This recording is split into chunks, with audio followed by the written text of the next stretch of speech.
welcome back to Slightly Less Scripted Podcast here on the CC Podcast Network.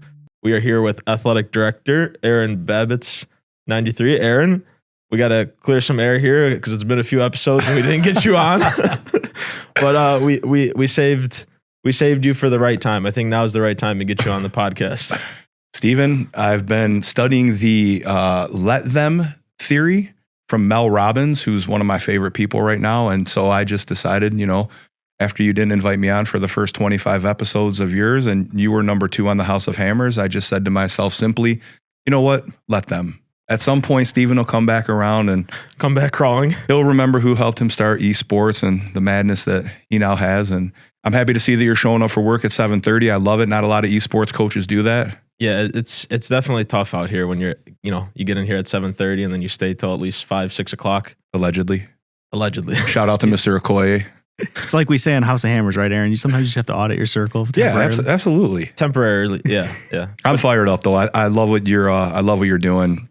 You obviously know how I feel about you as my Shamrock brother and somebody I've been able to watch grow here at CC and to see you come back and watch what you've done with the esports program and the kids and helping young men believe in themselves who might not have had an outlet here.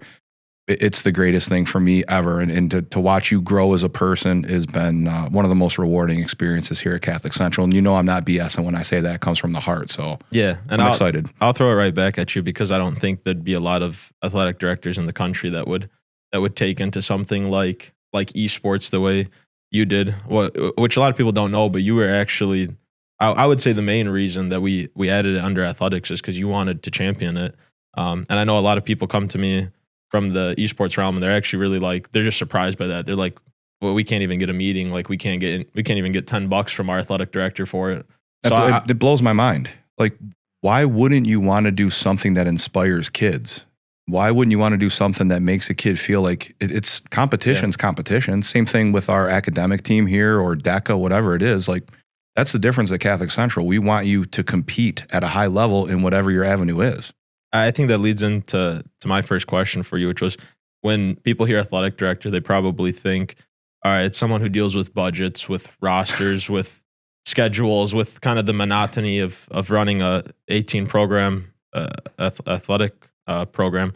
But when you think of athletic director, what does it actually mean to you? Servant leader. Somebody that gets in the trenches with his people. I think it means being a very good relationship builder. I think it involves a lot of humility, zero ego. I mean, I don't know.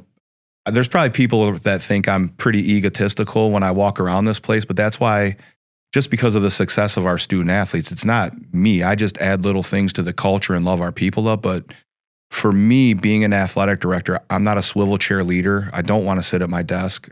Yes, I do have to work with the budget and eligibility and things like that, but I have some great people that I work with, like Jessica Foster and Dave Sofrin, who's just an absolute hammer, Tori Jackson. Those guys fill in my gaps to allow me to do what I feel like I'm serviceably good at, and that's love my people. So to be an AD, you got to set the standard of the culture, and that's got to be built on love. Like, that we tell each other we love each other all the time. It's no secret. Me and Sean, same way. Like, I want to be there for our people to help them when they struggle. I want to be there for them when we celebrate a championship, when we go through a tough loss, or if we lose a member of the CC community that's part of that team or any other team. So for me, it's just how much can I give of myself to other people to inspire them? Yeah. And in hopes, they pour back into me too. So being an athletic director is just loving your people and setting that standard of love from the top. I think people see that, and that's why, I want them to feel it. I think it's easy to see things. Like, people can fake the way that they move, but if you make someone feel it, that's when you're really doing something special. I want people to feel that love, not just be fake, like, oh, I love you. Like, I want you to know if you need me when the chips are down, I'm going to run through a wall with you. So, yeah, people won't care what you're saying until they know that you care about them. Mm-hmm. So, I mean, that's kind of you to a T. I know all my interactions with, whether it be parents, alumni, in terms of school culture and in terms of school, like, you're one of the names that's always brought up about a feel good factor. So I think that's something that you do really, really good for the school and for the community. How do you go about kind of doing that? How do you instill that culture into schools that might not have that? it's funny because I talk to a lot of people about, especially like the esports program, like you said, I'm constantly trying to needle, me. I like to needle a little bit, and Sean knows, pretty much everybody here knows, but I push the envelope with a lot of these other ADs when it comes to their approach to their athletic department. And it's, once again, like I said, going back to that let them theory. I mean, I can't control the way somebody else does anything, so I can only give them some suggestions because people think we have the secret sauce here. Mm-hmm. It's really way easier than people think. You make the kids believe, you make the adults believe that they could be part of something bigger than themselves, and it's really just that. So I try to take a lot of chances. We throw a lot of stuff against the wall, whether it's, like the clips you're doing, a day in the life of, your esports coach or digital content creator, things like that. So I just put myself out there, and if I fail, I don't care. Yeah. Like, I'm going to fail big. I'm going to fail forward, pick myself back up. And I really don't care if people judge me, because if it's something I believe in, then I'm going to go for it. Like I've told you before, my spirit animal is a rhino. I picture myself every morning in the shower, and this is from a book called Rhinoceros Success. I picture myself being a 5,000-pound rhino in the shower, crank the cold water on, and I literally shake that water off, and I'm like, I'm about to charge into this day and run through walls for my people. So it's really just mentality and not being afraid to fail and put yourself out there. Like, I don't mind looking stupid. I really don't. Like, I'm 50 years old and I'm teaching high school kids cheers. Like, who does that? Father Ned Donaher did it until he was in his 80s. So when I see people like that, then I got to continue on that tradition. So I'm not afraid to put myself out there. And he's being so serious because we just had Dom Recchione on the podcast, and that was one of the first things he told us, which was, I was really scared to start posting, and one of the guys that told me just do it, and if you're gonna fail big, was Aaron Babicz. Yeah, it's not just talk. It's, well, how nervous he was when he first started. DRFX, shout out to probably one of the greatest content creators for his age I've seen. I haven't seen anybody do much better than him, whether they're grown adults or a senior in high school, but he was so timid and so unsure of himself.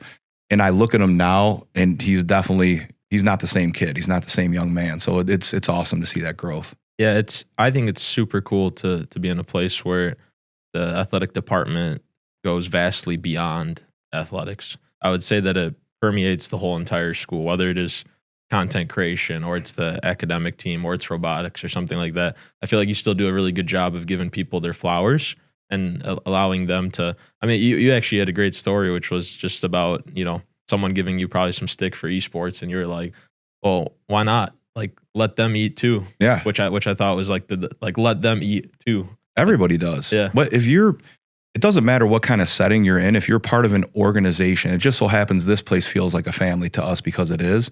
I want everybody here to eat at the highest level possible. Even if they're not part of my department, doesn't mean I can't affect them as a human being or as a servant leader. So yeah, I want DECA to blow it out and, be all state and go down to Florida for nationals and things like that. I want the esports team to win national titles and get a nice big national championship ring. Like, we only have so much time here. Like, there's a great poem called The Dash, and it talks about, there's two numbers on your headstone: the day you were born, mm-hmm.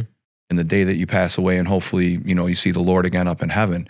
But there's that dash in the middle of there. The people that really know you, they'll know what that dash meant. The people that are just there see that year, start date, end date, but that dash is where you really create something special. So I want to at least pour into other people's dash to where they think back on their lives and they're like, man, I could really lean on him when I needed to, mm-hmm. and in turn I'll lean on others. But that's what I want to do. I want to affect that dash for people. And it doesn't matter what realm it's in or what avenue it takes. What motivates you in the morning? Because to me, you seem like one of the most motivated individuals to get up and go to work and to be proud and to get after. Where does it come from? It's all fake. Is it internal? I just lie to myself and lie to you guys. No, it's not fake. It's mindset. I mean, and you guys know, and plenty of people out there know too, you show up for work or you show up for your family, and there's some days you just don't feel like it, but I know I'm here for a bigger purpose. So when I wake up in the morning, and I've told our kids this a million times, I told our coaches, anybody that'll listen, I'm so happy to open my eyes and hear my wife snoring next to me or the dog taking up too much room. And then I hear my two boys' voice, and it's like everything else is a bonus after that. Mm. So as long as I wake up in the morning I'm just going to live as hard as humanly possible. Now, granted, I'm going to audit some things out that stop me from being the best version of myself. But as soon as I walk on campus here, or as soon as I wake up at home, I'm like, well, all right, Lord, here we go again. Like, what do we got today? Good or bad? Like, I'm awake. I'm here. Let's see what we can do. Yeah. When you talk about, some days you get up and you don't want to do it. For you, where do you go to on those days? The Bible. Lately, some people might not believe that, and that's a pretty easy answer, but I asked Father Fulton for a Bible about 2 weeks ago, and I've been reading that. I'm really trying to start every day down in the chapel. Now, I don't get here as early as you at 7:30 in the morning. Once again, allegedly. Sean, throw another allegedly out there. We're flexed. You stay late, so you should have some flex time. Yeah, we would say very that similar. My role is flexible. Yeah, me flexible too. Role. It's a common phrase I like to use, and I think it's good for this. The same stuff, different toilet. So yeah, very similar. But it's I was here at 7:30 on that day. Yeah, that's okay. It counts. Yeah, so technically that does count. You were here at 7:30 that day. I try to read something, or I try to listen to something. I'm big on positive intake. Which isn't always the best because I listen to a lot of rap music, and it is what it is. Like, I do have a Christian rap playlist called God Did, and I always say the DJ Khaled voice whenever I pull it up, like God did. But I try to take something in that's positive that might help set me back on that course. It's not easy. I mean, it's hard to be positive every day, and it wears you down, especially with everything going on outside in the world and stuff like that. There's so much negativity, but I pick and choose what I want to put on my plate, and what my main course is my family, and then everything else is a bonus for me. So yeah, I just try to look at it like that. And you're actually, you talk about books a lot. You're actually kind of a big reader, which is was a surprise to me. I'm not the biggest reader, so when people send me stuff, but you gave me a few books, and I've read pages from them. But it's hard for me to get through like whole books at one time. I think with everything going on, when did you find out you're like, all right, I'm going to start reading more? College. I took probably the greatest class I ever took at Hillsdale College, and really on any level, was a class called Rhetoric and Persuasion. It was a speech class, but in that class, which I love to speak and just, fire people up and just go crazy. But we had to read a book in that class called The West Point Way of Leadership, which I know Aaron Sharkey has read, obviously her being a grad and stuff like that. But it was one of the greatest books I've ever read. So that for me was like, oh, books aren't just about like historical facts, or I'm not learning accounting or story. Yeah, exactly. Like, and it made me fall in love with reading. Like, oh, I can fill my bucket. And I didn't even know what filling my bucket was in college. I mean, I was probably filling my bucket with some other things I probably shouldn't have in college. As you know, being a former college student yourself. Yeah. But once I realized that I could fill my bucket through what my intake, that's when I really started to enjoy reading. And it's usually motivational stuff. I love stuff like that. I love hearing stories of perseverance and how people fight when they're at their lowest. And I take little pieces of that, and I just try to help people where I can and love them where I can. So no, one of my favorite things and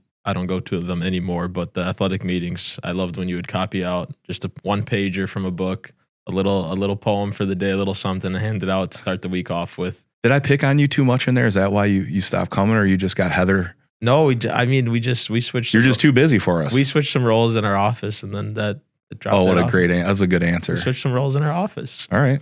You can come down and visit. I don't even know if Sean's ever been to one before. No. The Boys Bowl one? Hey, he's the director. Yeah, we have to pay for his time. Like, maybe we get some cookies or something down. I'll find a way to bribe him. I was going to say, Sean works better with honey. You got to attract him. Oh, trust me. I've known Sean for a long time, buddy. That's why I compliment his band and his guitar playing. I usually have to prepare myself for the advancement meeting, I referred to you as the world's greatest guitar player yesterday. You did, yeah. It's not deserved. How'd that feel? It feels not deserved. Like you, Eddie Van Halen, Prince, Jimi Hendrix, Stevie Ray Vaughan. You know who came up to me yesterday? Al. Oh, okay, good. I was going to bring this up. He wants to start learning guitar. I told him to come see you. Yeah. DePrima? Yeah. He posted it on his story. Oh, I did see that. And he was I thought walking. He put piano. Did he put piano or guitar? Guitar. Did he? And I said, dude, you want to learn how to play guitar? I was like, we have a guitarist here at the school. He was like, looked at me, and I was like, Sean Sova? He was like, oh yeah, he's in a band. I was like, that's where you start. You start with Sean. Well, you see Sean and like it doesn't scream like rock band when he walks down the hallway. You know what I'm saying? No. Like, No. not to say that you don't have that presence, but Yeah. it's not the first thing It's definitely not my goal while I'm at work. I keep those two lives pretty separate. But I told Al, I'm like, hey, let's grab an hour after school sometime. I'd love to show you a few chords, get you on the road to learning. I played guitar for a week. My mom made me start on an acoustic guitar, and I'm like, no. Like this is when I was in like 4th grade. I'm like, no, I'm going right to electric guitar. Like, I'm ready to just rock. She's like, nah. And then I tried the saxophone, and I was terrible at that. And then my music career just failed. If you ever want to get back into it, let me know. I'm happy to help. One of the most interesting facts was when I first started working with Sean was, Dan Collins introduces me to him. And I had met Sean probably, I don't know, maybe a year before I started working in the office, just said hi maybe or something. And Dan Collins introduced him. He goes, and also rock band member. And I just was like, what the heck? There's like, You're like, is that a new video game? I was like, there's no way. Because he was dressed up really nice. And I was like, okay. And then all of a sudden I started learning about it, went to go see a few shows. And sure enough. It'd be nice if maybe if we can get, the band to play here once. I don't think you've ever played on campus. The joke I always say is you guys can't afford us. But I'm happy you beat me to it. We probably could afford us. Nowadays, maybe. It'd take half the drive drawing to bring them in. We get a bonus performance by you guys. Right. I mean, I guess this is a good segue into that. With Sean's making a joke like that, which is definitely not the truth, but people probably think it, that we have a lot of money and things like that. What do you think about what's going on with the campus build out? When you look at where we've come from, I mean, you're talking about Harper Avenue, Belmont Avenue, 6565 West Outer Drive. You talk about Breakfast Drive.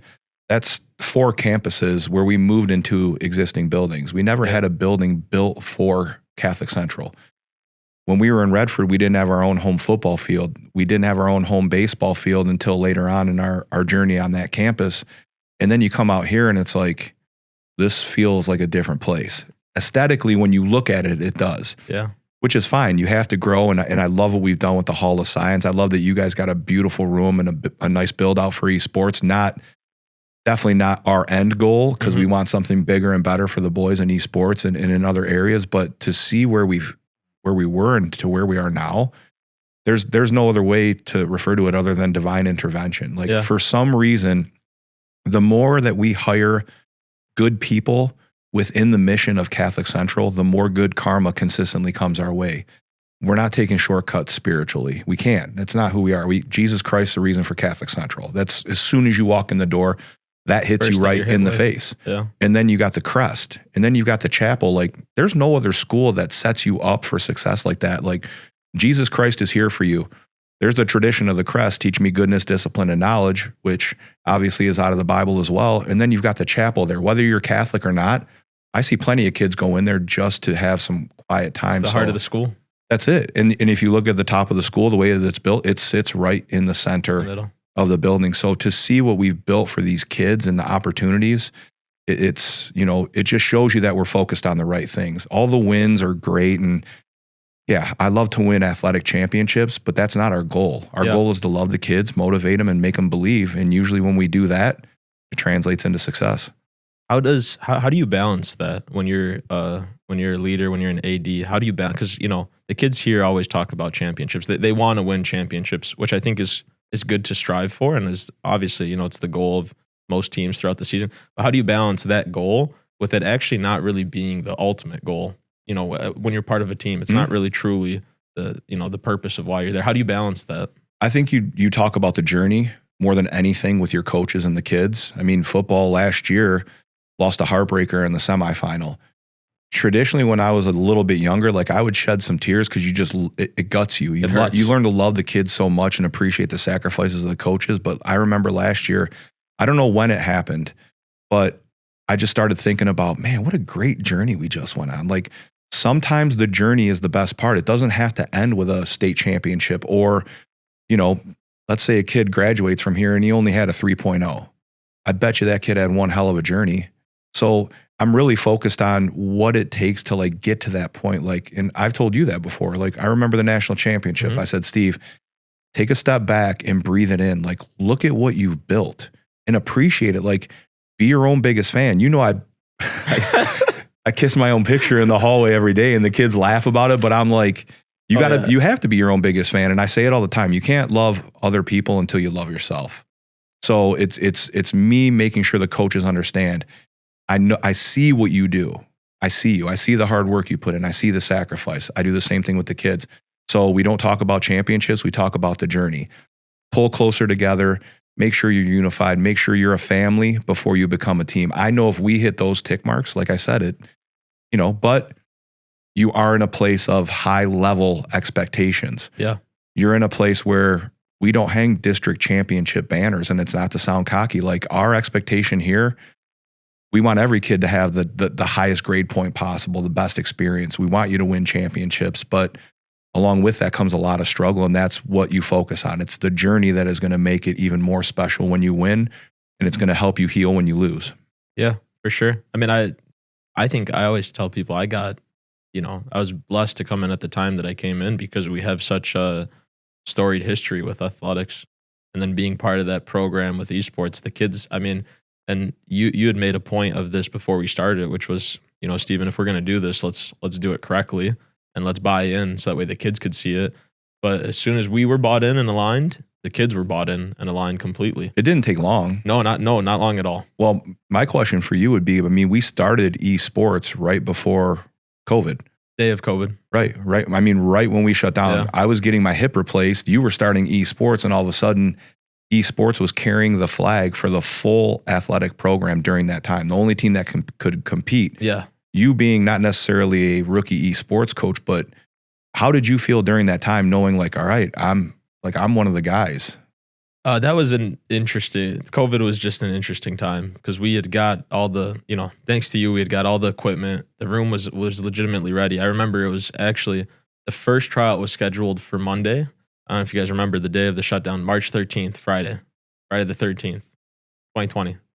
Governor comes out, shuts it down. Father Fulton comes over the loudspeaker, lets people know we're not going to be back to school on Monday. Emails go out. And then I remember you texting me basically right away, which was, I think you guys are going to be the only sport that can compete. And I think you guys should do it. And we did. We transitioned completely to online, not Zoom. We have a thing in the gaming community called Discord. So we started Discord, got all the kids in it.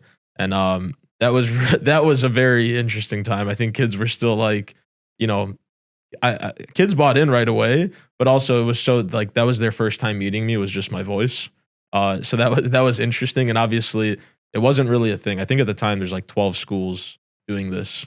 So it blew up insanely quick. Thank God you have such a soothing voice, because that probably put the boys at ease a little bit too. But for me, to be totally honest, like just to give you your flowers, I knew we had the right guy as soon as you walked in the door that first time. And when you were like, yeah, I'm thinking about doing this with my own professional team and 26 Rising, you were just getting that going. And I'm like, we're about to start esports, dude. Are you in? And you're like, hell yeah. I don't know if we thought it would evolve like it has. I mean, I knew it had the potential, and so did you, but it's been insane, because I feel like Catholic Central Esports has helped the sport grow across the state of Michigan, hands down. Yeah. I think it helped tighten up the associations. I feel like it legitimized it a little bit more as a sport, not just an activity, but a sport in the state of Michigan. And you're a huge part of that, because I know people come to you. They've come to you to help build facilities. Other colleges have come to you to try to steal you away. And I told you, if you ever think of leaving, Sean and I will chain you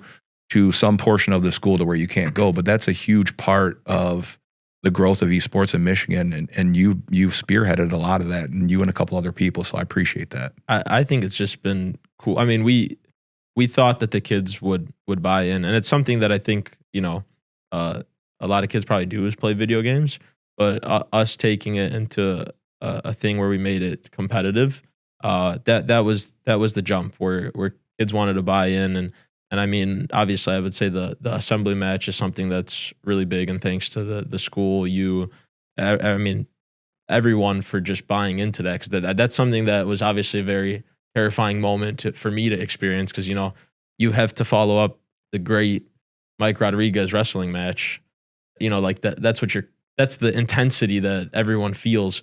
So now you're putting it, Rocket League up on a screen. I was really scared about, the student section buying in, but it's been that was the coolest part to me, is that the kids bought in for something like Rocket League. How many millions of hits and shares and it's been next level. If you check like the past 3 years, you're probably talking about, I would say in the ballpark of like 50 million views. That's crazy. ESPN, House of Highlights, like Unit Barstool Sports. And every year too, just it happens like clockwork. And actually, it's funny. I saw a comment, it was like, another school should try doing this. Because they do share it. Novi High School reached out to me the other day to do a wrestling assembly match. Really? So I like when that stuff happens. Like Lowell does a wrestling assembly match now. Davison does one. So, I would love to see other schools do an esports assembly. Yeah. Invite us to it. Don't think we won't travel. We're going to bring a busload of kids and make sure we stack the deck a little.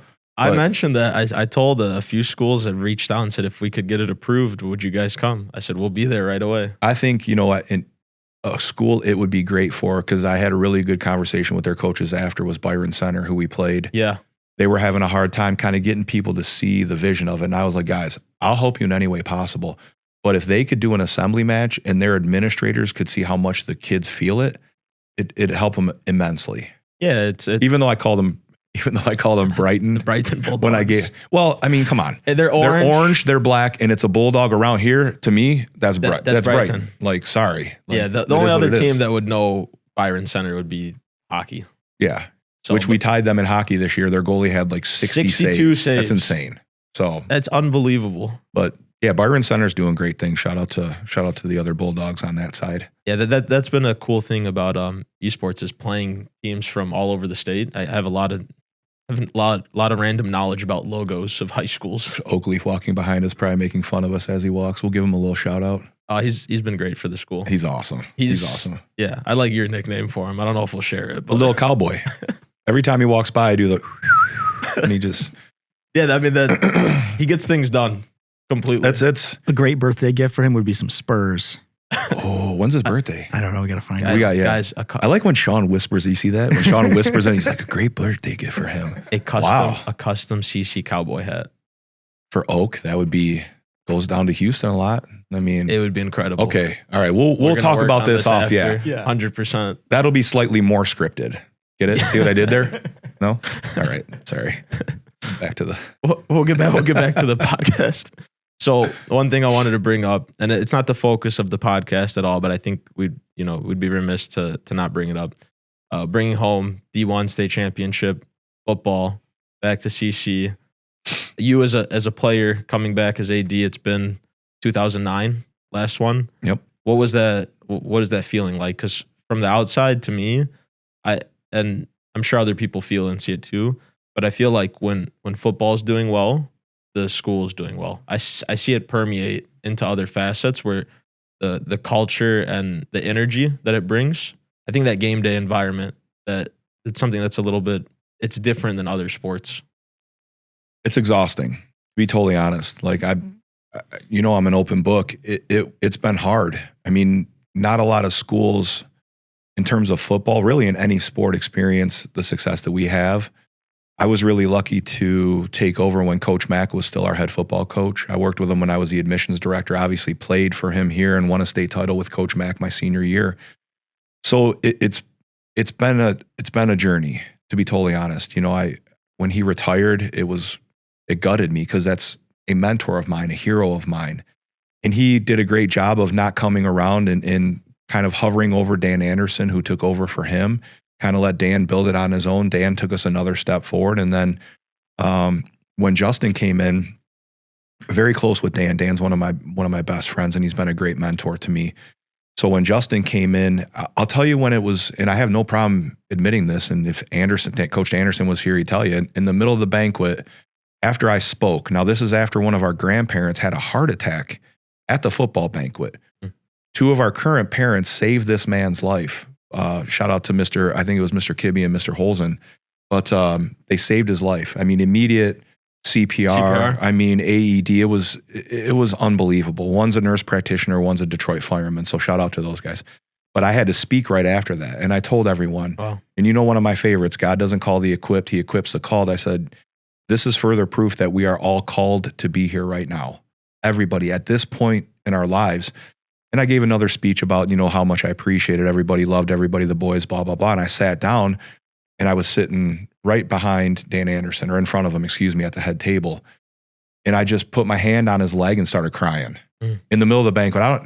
I don't think anybody else could really see it, but he's like, are you all right? And I just thought back to when he took over for Coach Mack and the grind that was, and our whole journey through that, and where we were sitting at that point. And I just like looked up at him, and I'm like, I'm not a good looking crier. Like, that's like my ugly face. And I just looked at him and I'm like, I love you, man. I wanted him to feel like he was a huge part of that, because he was.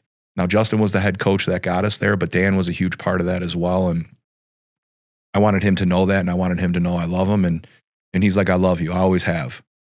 So it's not easy, but you see the smiles on the kids' faces, and you've seen it. You see it when you guys win. Like, there's nothing better.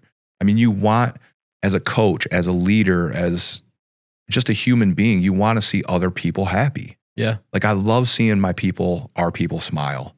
And it guts me when I know they're struggling with something. Like, that's my Achilles heel. I don't like to see people struggle. I really have a hard time with that. So you want to see people succeed. Mm-hmm. Yeah. That's probably the tough in coaches' moments, is when you know that you came up short or wasn't something that you were expecting. And then the kids are really bummed out about it. But that's why I've always appreciated your take on it, which is like, I always tell the kids the same thing you do.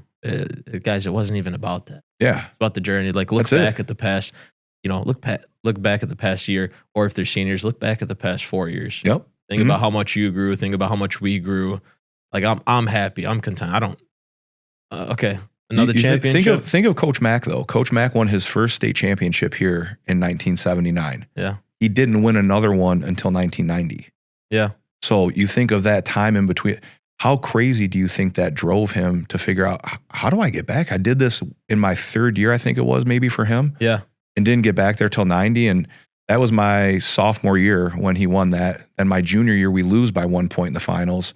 My senior year, we win by 1 point in the finals, beating the same team we lost to the year before. And then obviously Catholic Central went on a tear. But I always think about like that dash between 79 and 1990. Like, and Coach Mack, like, he was probably, it's not like he changed his playbook, because we ran the T for, 99% of the time, but it had to drive him crazy. But it's not easy. So I'm big on letting people know I see him. So in a championship season, I want the announcer to know that he was a part of it. I want the guys that work the chains at every single game. I want everybody to feel like they were part of something bigger than themselves. That's the real gift of it. So I think about all the lives that he touched in that dash period of losing. Mm-hmm. I bet you there's guys that, still, they're like, that was my main mentor. Absolutely. And they went on, who cares about, they don't even remember that. One of the original, Coach Mack, Coach Fracassa, and even to an extent, I didn't know him quite as well, but Coach Harrington at Farmington Hills Harrison, 3 of the original culture guys in the state of Michigan. Like, before people were even using that word,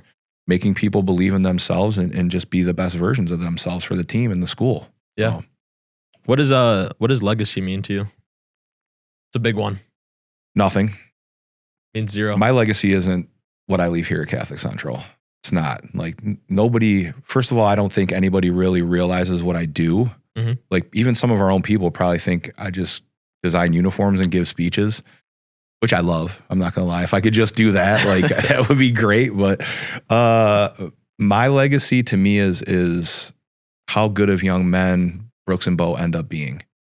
Is my wife happy? Does she know how much I care about her? Do the people that are in my circle, and I don't keep a big circle, and we've talked about that before. Yeah. Like, my legacy is going to be left behind when people know how much I cared about them, regardless of if they cared about me. Yeah. So, championships aren't part of my legacy. I want people here at Catholic Central to talk about me the way they talked about, this is a bold statement, the way they talked about Father Donaher. Like, he just didn't move in one pocket. He tried to affect everybody positively, even when they weren't feeling it. Guys like Father Kaufman and Father Elmer. If I could be a fraction of the person Father Elmer was, then I'm leaving a legacy behind, because he just made you feel like you were the only person in the world whenever you were with him. And that's legacy to me. It's not in wins and losses. It's what kind of impact can I create and make with people. There are some, it's interesting. I think, and it's probably because I'm here a lot, but there are some figures the past 10 years, they're just ever present, or they were, right? If they passed away now. But there's just some guys that you just meet and you're like, I just see him everywhere. And when he talks to me, he makes me feel like I'm the only person he's talking to. Like, I think that that's something that I look up to too from being here, is like, that's how you should interact with people. People should feel that way. Well, we lost somebody very similar to that who wasn't here very long, and that's Charlie Syracusa. Yeah. I mean, and he would challenge you. He was so close to being like an old school bazillion, because he really was. Like, he was just a dude. Like, and you knew where you stood with him, and he'd get you upset. He might say something but then he would listen to you. And if you brought up, he'd be, I love it. Steven, I love it. Aaron, I love it. It's beautiful. It's beautiful. Like, but that's how he was. So I think people like Sean and you, Steven, we attract beautiful souls. We do. Like, I think our frequencies that we put out bring people like Charlie closer to us. That's why it affects us so much, and why he was so special to us. And guys like Father Elmer, I think we're looking for those things. And when we find it in somebody else, we just want to hold on to it as tight as humanly possible for as long as we can. Vic Michaels was another one like that for me, who passed away just recently. Recently, yeah. So I just feel really lucky with the people we continue to let in our hearts. I remember feeling that with Kaufman, which I didn't think I would necessarily feel, but then realizing growing up, he was at OLV every other weekend saying masses. He was at every single game. I mean, I'm trying to remember a game that I went to. But academic or athletic. That he went to everything. And he was just always there. So then when we lost him, I just remember like actually thinking about those moments. I'm like, wow, like, it's because you look at pictures too. And me and Sean we had accidentally wiped a card or something. We're retrieving footage, and I think a picture of him popped up, or like, just you look and he's like in the background of everything. You're like, did you ever see his mustache? You ever see him with a mustache? Yeah, when he started here. Oh, he had a kick-ass mustache. I would always try to get him to grow it back, and he had that little like side lisp of his, which I loved to be like, Mr. Babicz, I'm not growing that mustache back. And I'm like, Father, it was so awesome. He's like, different day and age for me now. You know him, like, but it was hard because he passed away over Boys Bowl weekend. Yeah. And we had soccer after pretty much there. right. I mean, we had soccer that week. I want to say that Tuesday after Boys Bowl Monday. Tuesday. Yep. And walking out there, like, and we were all just gutted still. But then I walked out there and I'm like, okay, this just didn't feel right. Here's a great story. I walk in the Monday after Boys Bowl, day after Father passed away. I'm sorry, excuse me, because he passed away on a Wednesday, I think, right?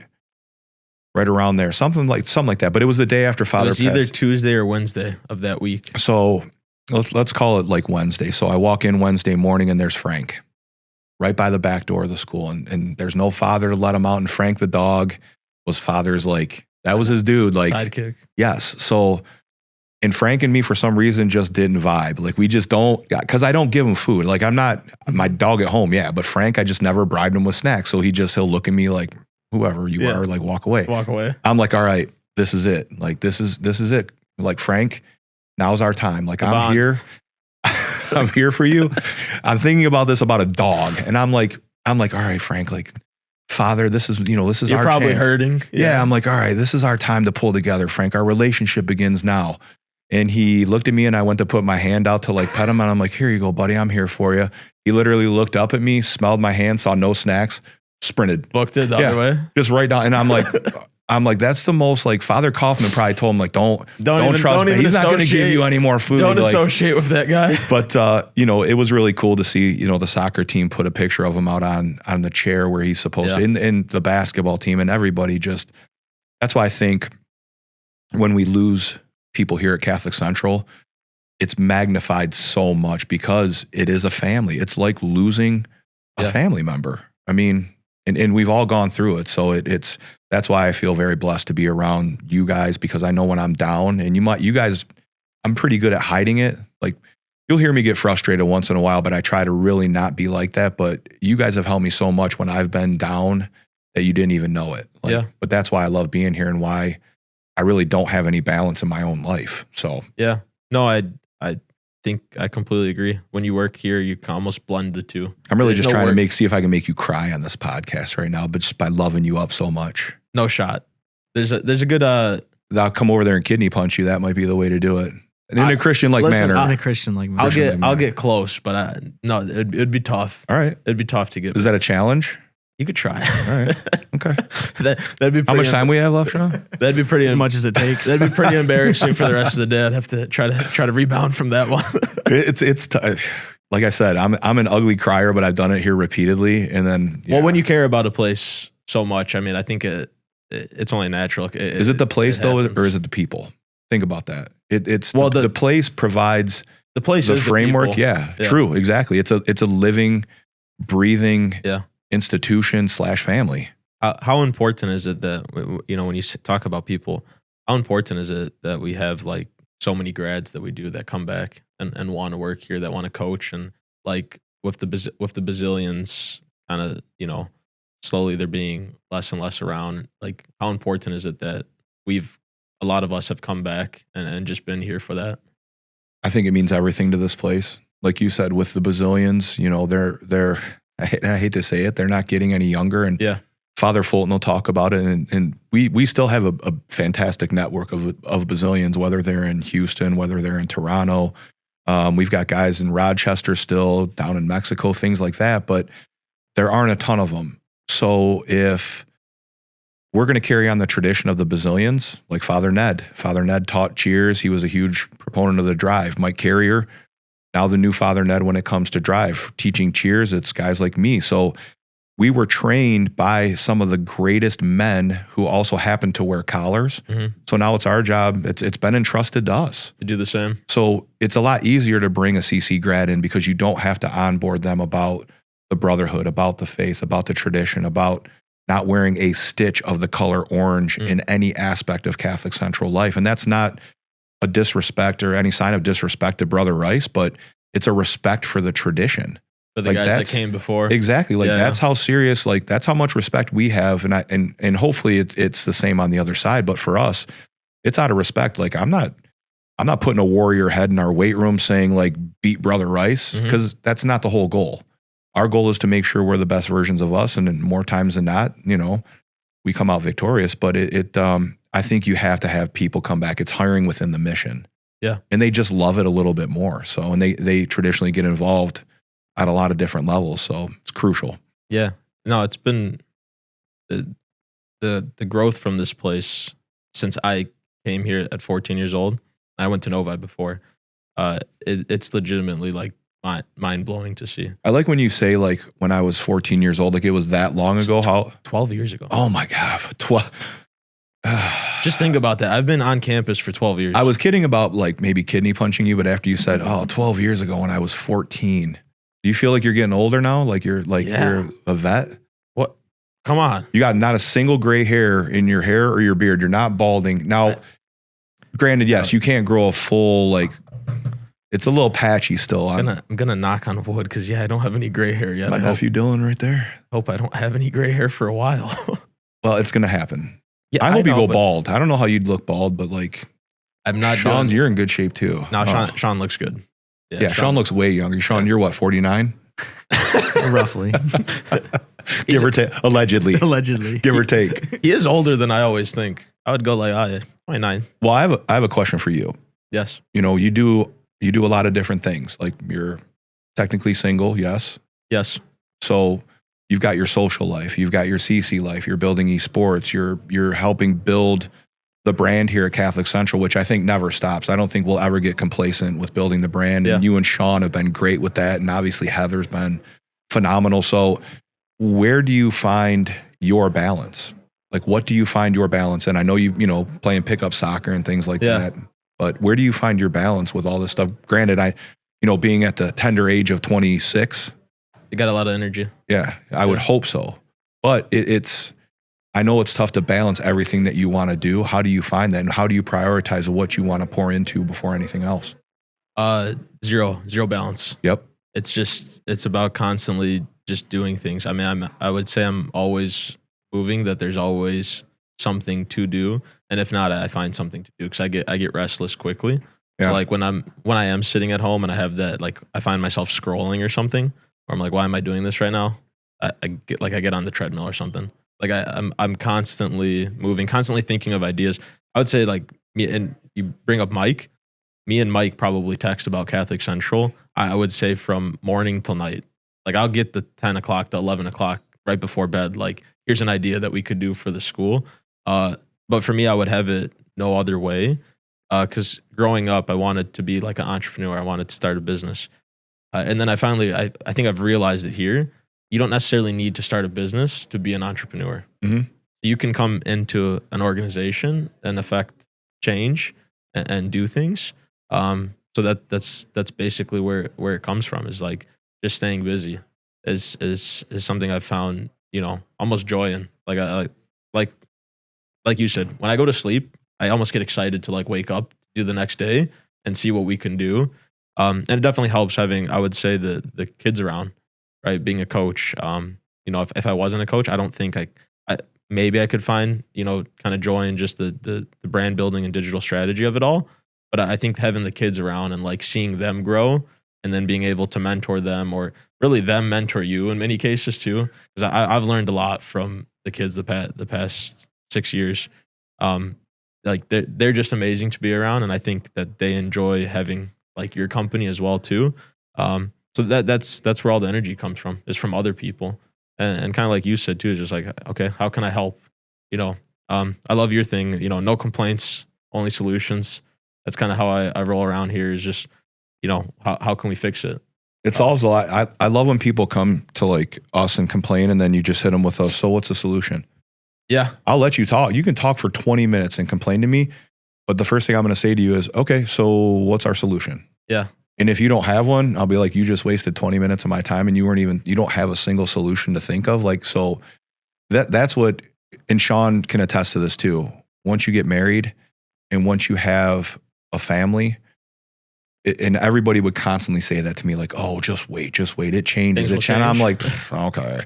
Like, I'm still going to be me running through walls, blah, blah, blah. But now it's so different. I'm sure. And the balance, like you said, to be good or great at anything, there's no balance. There really isn't. So like my suggestion to you would be, as you continue to grow in your journey, just keep prioritizing, keep making sure that you're surrounding yourself with people that fill your bucket, because you're in an industry where people will take.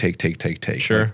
Like, we want these graphics now, Steven. Like, I've even hammered you a few times, but I've also gotten mad if you've missed something and you over apologize, because I'm like, dude, like, you got so much stuff going on. Like, we'll be okay without a JV soccer graphic. Like, not that I want to like downplay that, but it's just a little bit of a hack, because you'll find that the older you get, it's harder to figure out what that balance truly is. So yeah, Sean, I would say Sean's a big help for that, because we always look at each other and sometimes we go, at the end of the day, it is a high school. Not to down. True, it is. Not to downplay it. It's a special place. It's a beautiful place. But at the end of the day, it's a high school. And whether I miss a day or you miss a day, guess what? The kids are still going to be in the classroom. There's 1,000 of them. They're going to be happy to be learning. They'll be in the building. Like, because it's not about just us, right? Yeah. It's about the kids. It's about this place. And I actually think that line might have come from Aaron. I think when I first started working here, Aaron took me out to lunch, and he kind of like, it stressed that importance of like perspective. Like, this place wasn't built overnight. It's built on the people, and don't forget to make time for yourself and pour back in, Yeah, it's you talked about the football state championship, as awesome as it was. The high school football state championship. Like, Sasante will probably watch this and be like, well, I can't believe you said that on there. But it's true though. It's not. Yeah. It's not life and death. Like, No. I think of the other schools that, like, where I grew up in South Dearborn Heights, when I went to CC, the Dearborn Heights Annapolis Cougars didn't win a single football game the whole time I was in high school. So if I would have gone to public high school, that's what I would have experienced. Now, I also probably would have made the basketball team there instead of getting cut here. So I'm always like, man, maybe it was worth it. But then realize I'm not much of a hooper. But I think of stuff like that too. Like, we get so caught up in these championships and things like that. Well, what about these other schools that have no idea what that's like? Yeah. Or plenty of schools that don't have an athletic program. I mean, so, I'm really sensitive to that, but I'm so excited to see your growth. And Sean, it's been awesome to watch you over the years, get married and have your family, and just like, that's what you want to see. Like, that's the legacy. Like if sure. I can celebrate his growth and your growth and everybody else here who I care about, you know, and things like that, like that's where the true legacy is. Like I want people to know, not to go back to legacy, but I want people to know that like Babicz was here for me. For sure. He was there for me. So I think getting cut is like earning your CC stripes almost. I feel like you have to get cut from a program. you might have been the old, did you get cut from baseball? I got cut from baseball. Yeah, so 3 for 3. You just gotta earn your stripes. But you know what happened? I was like, all I had played was baseball until I got to CC, and then I got cut from the team, and I had no inkling of playing any other sports. I'm like, all right, well, that's it. I'm just gonna find another club or something. And Coach Rod, I was in his wrestling class. He comes up to me and he just grabs me by the shoulders. And I'm this scrawny 14-year-old kid. I'm not big at all, right? Probably 112 pounds. I think that's what I wrestled. And he grabs me by the shoulder. You got such broad shoulders, Sove, because he didn't call me Silva. And he's like, you got to be on the wrestling team. And I just was like, really? He's like, oh, yeah, you're going to be great.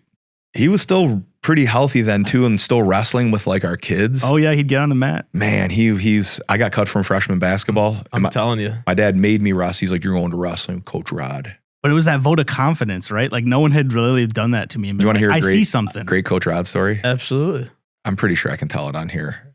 I've always had a hard time gaining weight. So freshman year, my dad's like, yeah, you got to put some weight on, blah, blah, blah. My dad he wouldn't let me play tackle football until I got to CC. Like my grandpa never let him play. My dad was an all-state swimmer. I don't know if a lot of people know that. On top of being like the #1 black belt in the country in like the early 80s. He's like, that's it. You're going to wrestling. So he sits down with Coach Rod, who is my health PE teacher. And he's like, Coach, I need Aaron to gain some weight. Without hesitation, Coach Rod goes, my freshman year, I turned 14 in September. He goes, have him drink a beer with every meal. I knew exactly where you were going with this. I think I've told you that one before, maybe, but I mean, and granted, yes, this is the fall of, I like to say 1989. It makes it sound way older. Yeah. But I was just like, my dad's like, yeah, I don't know if we're gonna do that. Yeah, we might try some extra calories but he's gonna be drinking whole milk instead of skim. I can tell you this though, when I became of age in college, that definitely helped me put some weight on. And it maybe wasn't the best. You were heavier set back when I was a student here. But husky. I was husky. Yeah, big boned. Yeah, for sure. Thick. You've done a great job of looking. You look really good right now. Yeah. You try to make me cry? No, but I will. This might make you cry. We'll see. Probably not. But, I'm sensitive, so just. I was going to talk about your family a little bit because you mentioned legacy in your family, but I was going to just say that the story that I've really enjoyed was getting to know your kids a little bit better this past winter break. Oh, they think you're a god. Coming in to let them play. So his 2 sons came in to play a little Rocket League in the esports room with their buddy. Yeah, Cal. Yep. And they played trios Rocket League together.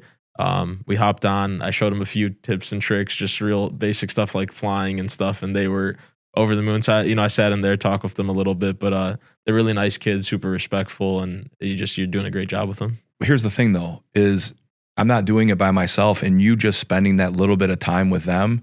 I hope you realize, because you were busy doing your own stuff that day. Yeah. Like multiple times over the break. You had them in there, I think 2 times, maybe 3 times. Steven's running around grabbing them controllers. We didn't have an extra controller. They didn't know how to play on the keyboard. They're freaking out, blah, blah, blah. But the coolest thing was, Steven, I asked, and it was kind of a loaded question. I was like, Steven, if you played Brooks, how bad? Steven's like, I'll probably score 50 on him. So now every time Brooks plays that, so he's like, Dad, I'll probably score 50 on that guy. I'm like, take it easy, Coach Steven. So that was you created a huge impact. And even Cal's dad was like, that because his dad came in too, Kyle. Yeah. He's like, that was your head esports coach spending all that time with those kids. I'm like, dude, that's what we do here. Yeah. I'm like, we're even better with like our students' little brothers and stuff like that. Like, because we want them to understand it's just as good for like you little guys as it is for anybody else. The camps have been huge, and selfishly in my head, I'm always thinking, all right, I'm going to have a player in about 10 years or however old they are. It's pulled me into playing more Rocket League with him. My Achilles heel in Rocket League, once I get up in the air, I'm like, I don't know how to get back down fast. No, I'm like, I'm sitting there spinning around and I'm like, all right, like I got to figure this out. So, but I love to see it. And it's cool when parents actually come in and see that in-person atmosphere and the fist bumping and the smiles and stuff. I think it changes it for them a little bit. right? It goes from, just playing in the basement. To, I was at the CC Invitational. Guy up on the track, CC alum. I'm not going to blow him up and say his name on here, but he's like, nah, esports. Like, I just can't get behind it and blah, blah, blah. And just controllers and this and that. And he wasn't saying it to me. He was saying it to somebody else. So I was like the scene from Step Brothers. I was like, oh, hello, Ms. Lady. So I just kind of peeked back and I was like, how much do you really know about esports? Like, do you know anything about it other than, well, they're just kids sitting there just eating unhealthy and blah, blah, blah. And I said, yeah, maybe at other places, but like not at our place. Like our coach, like talks to our kids about health and working out and mental health. And like, it's just, I said, so golf is some ridiculously hard taxing sport physically, or like, not granted. Yes, I'm terrible at golf, so I can use that. Or like, some of the other sports that, people don't, the MHSAA and some other schools call them orphan sports. Okay. Not your majors, where I've never used that term, nor will I, but I'm like, okay, if bowling is a varsity sport here, not to downplay it, I love Coach Durham, but esports can still sit at the same table and compete. Ping pong, archery. There's a lot of Olympic sports that you might not be the most physically taxing. I mean, but it is what it is. Like, my definition of sport, probably it's just competition. For sure. So it is what it is. I mean, but yeah, in regards to my family, I just got lucky. I really did. Like, I thought my wife friend requested me on Facebook. So I had no idea who she was. We just had a lot of mutual friends. So I hit confirm. 2 seconds later, I get a message back saying, Lauren Talbot accepts your friend request. I'm like, she's going to think I'm a creep. I DM her on Facebook and I said, hey, we have a lot of mutual friends. Keep it short. I said, we have a lot of mutual friends. I know you don't know me. I'm not a creep. You can ask some of our friends. Yeah. That was a Friday night, or Friday during the day. We played U of D here that night in football. We were messaging during the whole game. I have a picture of Cam Hendershot, who graduated that year. He had his knee blown out at the time. Yep. So he's like, what are you doing? I was like, and he's a senior. And I'm like, I don't know, man. I met this. Texting this girl. Yeah. Like, I met this girl, like, and sure enough, that Sunday we went to a Tiger game and that was it. We spent every day together since then. So when you talk about like divine intervention, yeah, I think I was finally at a point where God was like, all right, I'm about to send you a gift. Like, here is the easiest slow pitch softball pitch I can throw you. I'm sending you your perfect compliment. Hit it out of the park. Thank God I didn't mess it up. I mean, because she's everything great that I'm not. And my kids, I tell them all the time, like, guys, I want you to be better than I ever could be. And I'm also training you guys to love each other for when me and mommy aren't here, which is hard to tell two smart kids, because they're like, you're not going to be here. And I'm like, at some point, daddy's not going to be around. You have very grown conversations with them. But you can tell that they're super mature. They're super thoughtful. They're not mature. Don't get it twisted. Like, I mean, they in front of you for their age. Yes, for 10 and 7. Yes, but like, they laugh at fart jokes and like they got to make the 6-7 joke. I've outlawed that in our house. So now I tell them if they do 6-7, I'm like, oh, obviously you're so busy doing 6-7. You have time to you have time to do something else. So go clean your room up. Or so so and their friends know it. They voted on it in their school. If 6-7 should be outlawed, I said, well, how did you guys vote that? Me and Bo both said it should be outlawed. I said, good boys, good work. But I think I'm lucky here too, because I can bring Brooks and Bo up here while I'm working the CYO basketball tournament, and I can send them down to you and know that they're going to get the same love and attention that I'd be giving them anyway. So, this place has really helped me raise them as well. So I'm just very blessed, dude. Just so lucky to be here. What are you looking forward to? We'll end it with that. What are you looking forward to the next, let's just say this school year, the rest of the school year? I'm really looking forward to creating more positive change. What I really want to do, and like I said, I want to lean back into that let them mentality and that let them theory. I think a lot of our people, whether they're adults or kids, compare themselves to others. And comparison is the thief of joy. And you can see it with these kids. Like, when we were in high school, and you guys are way younger than me, but when you went down that hallway of temptation, we might have had 4 different rooms we could go in. And none of them they weren't great. Now these kids have, in that same hallway, they probably have 75 different rooms that they can go in. So I think it's what I'm really looking forward to is helping our guys understand they can give themselves a little bit more grace. They can give others more grace. I think it's important for young men to see that others want to be seen. Like, you can be very selfish in your own goals and what you want to accomplish, but how can you pour that out into other people? So I think the way that we live our lives here, I'm excited to see how Sean continues to grow here. That's what I'm most excited about. I'm excited to see the people I love grow, how I can help them grow, and in turn, how I can grow as well. That's what I'm most excited about. Like, what else can we do together? What other madness can we create? How can we challenge the hell out of each other and just make our own journey even better than it already is? Yeah. So that's what I'm looking for. And I'm looking forward to serving. Like, you don't have to be great to serve, but you have to serve to be great. I love that quote. Like, I can't serve enough. And sometimes I do too much and I get a little upset if people don't pour back, but now I'm just like, that's not on me, that's on them. So I'm just trying to try to help people understand, like, our time is limited, and to really appreciate like what that dash means in between that start date and that end date. If I can help people see a little bit more of that, that's what I'm looking forward to, and just helping create more greatness. I got one final one for you. I want you to leave the students, the people watching, because I think you'll like this. I want you to leave them with a challenge for 2026. Something that that's a good one. Something they can challenge themselves for. Here's my challenge. Literally wake up every single day and give thanks verbally. Whether you believe in God, whether you're Catholic or not, whatever you believe in, wake up in the morning and literally shout it into existence. Like, I get up in the morning, and if the boys are still sleeping, I don't do it. But if it's like on a weekend, I'll clap walking down the hallway like it's game day. Like, so my challenge to our students is to understand that every single day is a gift. What are you going to do with it? What are you going to give back to say thank you for waking me up today? So that's my challenge. How special can you make the day? Like, what can you do to be that coffee bean? You know, I love the story of the coffee bean. Yeah. Be that change agent. That's my challenge, and create change from the inside out. That's the challenge for our kids and for a lot of our adults too. Full circle, because it's in the weight room too. Yep. Yeah. Love it. We could probably sit here and talk about a lot of different topics for a really long time, but we're going to have you back on. This will be a multi-series episode. So we'll get you back on another time. But thank you so much for your time. I know you're busy. Always love chatting it up. Here's another thing too. I'm not busy. I might have busy work to do, but I'm never too busy for our people and the people I love and the people I care about. And you're one of them. Sean's one of them. That's why, self-admittedly, I spread myself thin. I'm never too busy for you guys ever. Like, no matter what time it is, if you need me to come fill in on your soccer team, don't call me.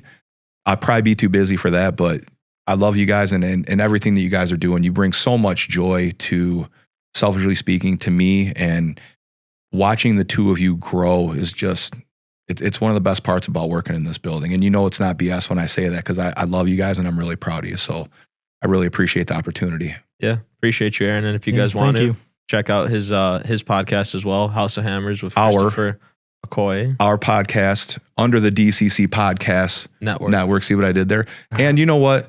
Let me give a little shout out to my boy, Chris Okoye. If you really want to give, feel free to donate back to the 1928 Club. Let me give, that's how Chris always ends ours. So I feel like we got to, just consistency in the message. I liked it. Listen, I think that's a great message. Everyone can give back $19.28 a year to Catholic Central, their alma mater. Exactly. Just come back and pour back into the kids and just make this place. And come back and say hi. Yep.